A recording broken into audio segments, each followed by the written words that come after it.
Muy buenas, Santiago González Varas, Ibáñez, corto sobre libros largos.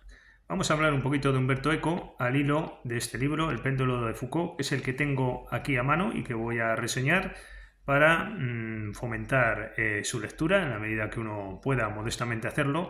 Y al hilo de esto, pues también comentaremos un poquito algunos otros libros que no tengo aquí a mano, pero los recuerdo más o menos y con la ayuda de unas notas que siempre realizo al acabar las lecturas, pues vamos a ello.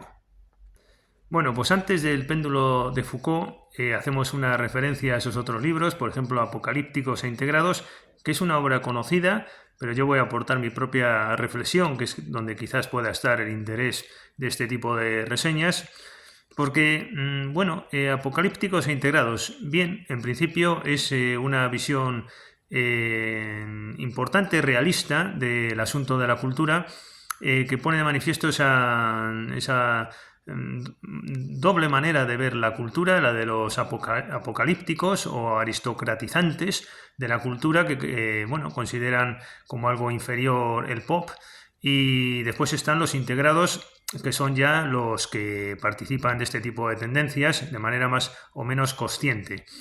Humberto Eco incluso cita con nombres y apellidos a intelectuales que son a su juicio apocalípticos, incluyendo los famosos de la Escuela de Frankfurt, Adorno, etcétera, Horkheimer y todos estos, y de otras tendencias también. Y después también cita ejemplos de intelectuales ya integrados en el mundo de lo pop.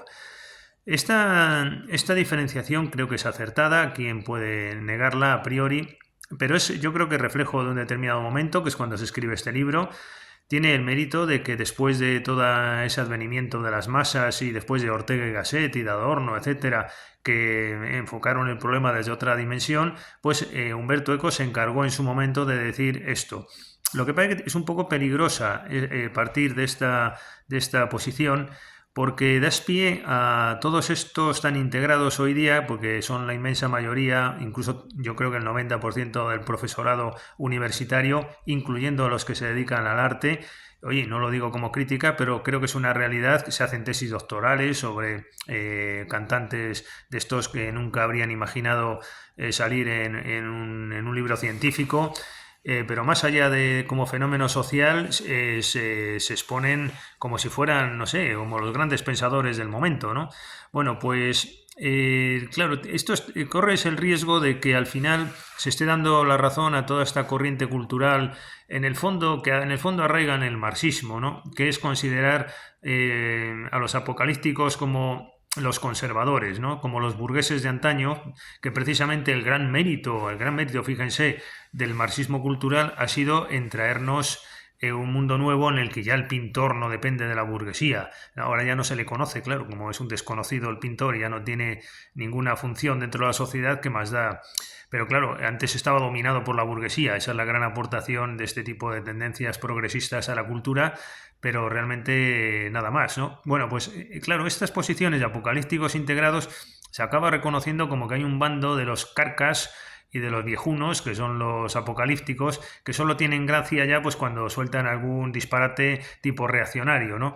Y después están los integrados, que son los buenos, los que, bueno, pues los que han traído todos los valores incluso progresistas, democráticos, y lo queremos relacionar con la política. Entonces, bueno, pues cuidadito un poco con esta dualidad, porque hoy día ya no es apocalípticos e integrados, sino integrados y carcas, ¿no? Y entonces, bueno, pues ante eso cuidado, porque a lo que va a conducir todo esto, como decía Huxley, pues es al final a la destrucción de la cultura, pero ya no nos va a hacer, ya no nos va a hacer falta un poder dominante que nos manipule, sino que nosotros mismos vamos hacia ello, desde el momento en que, como estoy diciendo, el 98% de la gente pues optan por este tipo de cultura pop, en la cual están tan integrada, incluyendo al rey, no solo el de España, sino al rey de Inglaterra y el rey de Zambia, de Mesopotamia y de la cultura zombie. Bueno, pues ante esta realidad espero divertirles un poco, pero creo que me voy a desatar un poquito ya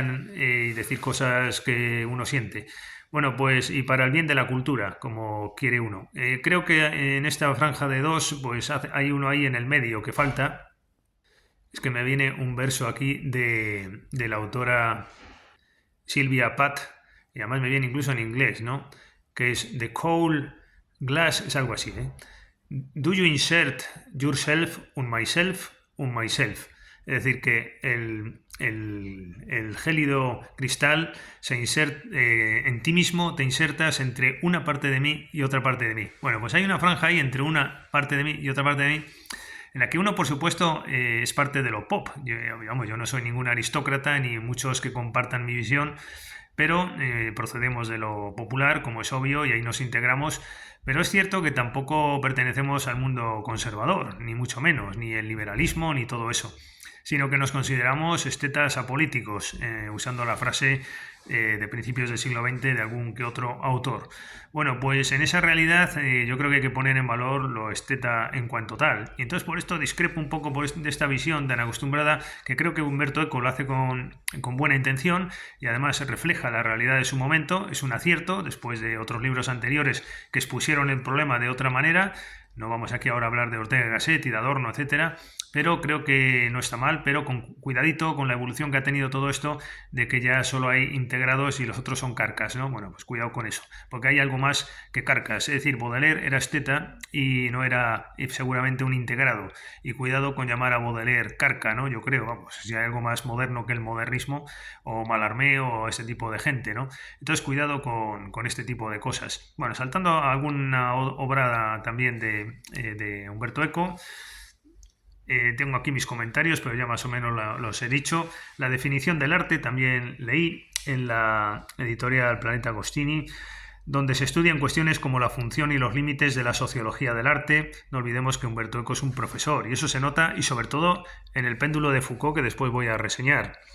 Bueno, pues decíamos que se dedica en esta obra, la definición del arte, a cuestiones como la función y los límites de la sociología del arte, el pensamiento estético medieval, que tanto le gusta a él, el problema de la definición del arte, las poéticas de vanguardia y el manido tema de la muerte del arte.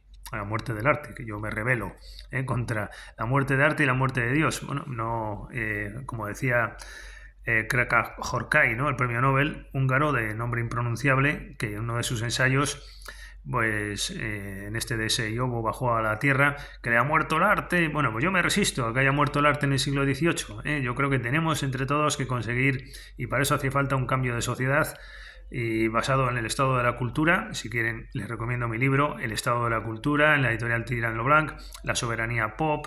Bueno, esto he publicado bastante, La imposibilidad de la cultura, y ahora un ensayo de vastas dimensiones que tengo para publicar, si Dios quiere, sobre todo esto.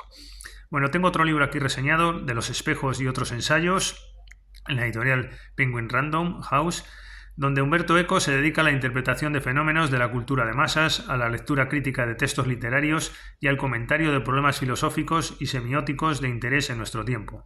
También he leído La historia de la belleza, como no, claro, con ese título, aunque hay algunas historias de la belleza que después no tienen nada de belleza, pero esta sí.